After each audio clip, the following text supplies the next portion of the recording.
Faith, mind, and the spoken word are the three most powerful things in existence. And when united in truth, nothing can prevail against them. Truth. So today I want you to begin with first taking an inventory of the thoughts you have that don't serve you. And I want you to write them down. And I want you to eliminate them. Step one, write down the thoughts that don't serve you and eliminate them. How do I eliminate them?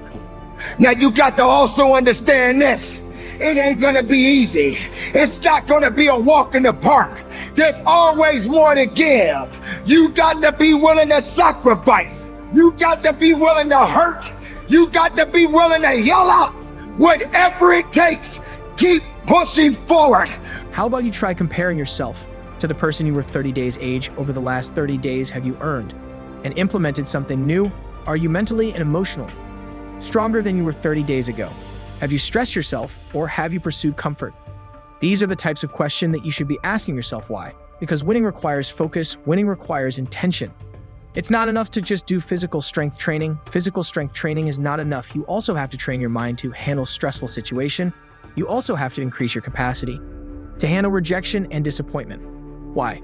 Because when you train your mind to be strong, it's the chiropractor of the mind. Forgiveness is dialysis for the soul. Change will only happen when you initiate it. A disciplined mind rooted in truth can do the impossible. Your mindset is the thermostat that sets the tone for every environment that you enter. You cannot walk through the door of God's blessing still carrying every wrong done to you in the past. What doubt murdered, faith can resurrect. The way you think today will manufacture what you experience tomorrow. Your life comes directly off the assembly line of your mind. To give up on a dream is to commit an abortion on a life one could have had. The devil will always go to war at the point of expansion. Every place that you can grow, thrive, or multiply, the enemy will attack. There's a mindset required to see opportunity. By replacement. You eliminate them with replacement by thinking a new thought.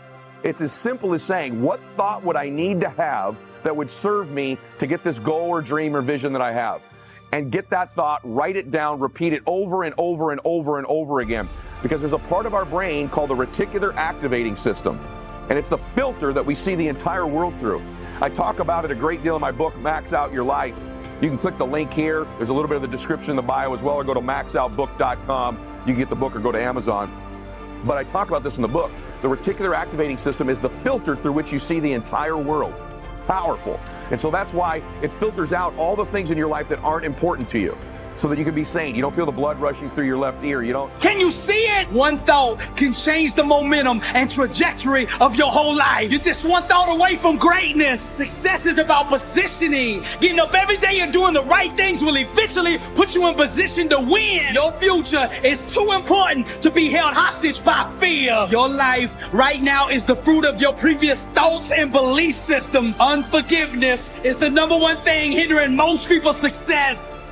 Broken focus is the number one reason for failure. Success requires understanding every aspect of your opponent, and the best way to do that is to look in the mirror. Big changes start with small steps. True faith is to laugh at any evidence, challenge, or obstacle that runs contrary to that which you are believing for. Let nothing derail your progress. To be successful, you must find ways to stay consistent even when drama, chaos, and unforeseen circumstances arise, because they will. Stay ready, warrior. Break the...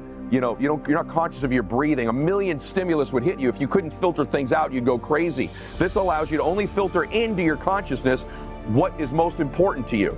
And what's most important to you is what you think about all the time. And it creates a filter. For example, that's why if something's important to you, the reticular activator reveals it to you through vision, sound, touch, you name it. And so, for example, you ever buy a new car? You've got a new, blue Honda car.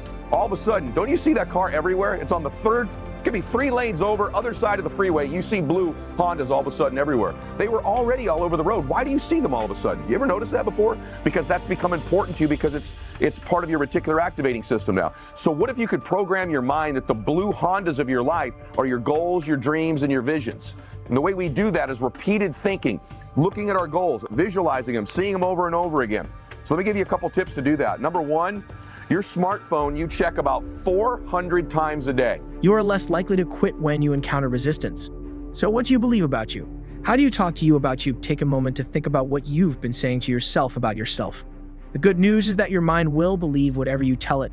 So make sure that you are speaking your desires and not your fears. You get to choose how your mind serves. You get to choose whether or not you will pursue peace or toss and turn at night because you're not seeing the results that you desire to see. Everyone is given 24 hours per day. Some people are super productive, while others are not productive. Don't you give up on your life. Don't you give up on those reps. Don't you give up on giving it what it takes to get the most of yourself. Some of you right now may be wondering, why is this guy yelling? I'm not yelling. I'm making noise. I'm making noise to scare away your excuses. I'm sounding off because maybe that weakness doesn't understand the power that you possess. I know for myself, if I got to shout it out, I'm going to shout it out. I'm not going to let things hold me down. I'm not going to let people tell me I don't count. Which is a Buddhist phrase, this too shall pass. This too shall pass. That's the good and the bad. It's one of the most transformational ideas that I've ever come across. Nothing good will last, nothing bad will last, and therefore focusing on what you can do to relish the moment, what you can do to take joy in the pursuit of progress, what you can do to take joy in any moment. Just having that moment that you're alive, that there's air in your lungs, that you're able to pursue, that you have these goals. Like, all of it is so improbable. Just being alive, being a human. Like, when I think about, man, the number of people that die tragic deaths when they're young. Some people set boundaries while others allow distractions to slow them down. If you only remember one thing that I shared, I want you to remember the importance of valuing every moment that you are gifted. For many years, I didn't realize how valuable my time was, in fact, during my battle with depression. I would use every free moment that I had to myself to cry. It could be while driving my car, it could be during my lunch break. I had literally developed a habit of using my free time. I'm not going to let this place of business tell me I have no business. Yes, the voice, the power, the passion, the love, everything that I have inside, I give it to you. I give it to the listener. I give it to the weightlifter. I give it to the marathon runner. I give it to the swimmer. I give it to the Zumba dancer. It doesn't matter who you are, where you come from. When the time comes, you must recognize that you got to be better, you got to be tougher, you got to be stronger, because nothing that did not create you cannot break you. Be the best of yourself. Be the strongest of the strongest. Don't let anything or anyone hold you back, because you have it. It's all in you. Possess it, love it, live it. Give it all you got. And from the bottom of my heart, be productive. Stay strong in it. And the fact that I've made it to 45 is crazy. And so I want to relish that. So in this sting, in this defeat, in this loss, I'm only looking for the opportunity. What can I learn? What can I do from this? And all of it will pass. However bad this feels, it will pass. It is a neurochemical state. It is transient by nature. And the only way to hold on to it is to rehearse it, to go over it again and again and again. And that's the only way to make that stick. Now, why on earth, my friends, would you want something negative to stick? So why would you rehearse it? Why would you go over it and over it and over it? So in the worst moments of my life, the moments of deepest shame, regret, failure, fear, anxiety, I'm saying to myself, this is going to pass. I will not feel this way forever. And knowing that I'm not going to feel that way forever allows me to begin the process of not feeling like that. It is the first step on the journey of feeling better. As an opportunity to think about just how unfair my life was, but one of the best decisions I've ever made was the decision to put in the work necessary to have a rewarding and joy-filled life. After years of overwhelming sadness, I finally realized that I had been wasting time that I could never get back. So I had to change my mental narrative. Am I problem-free right now? Of course not, but I do understand that worry and unhappiness is a distraction.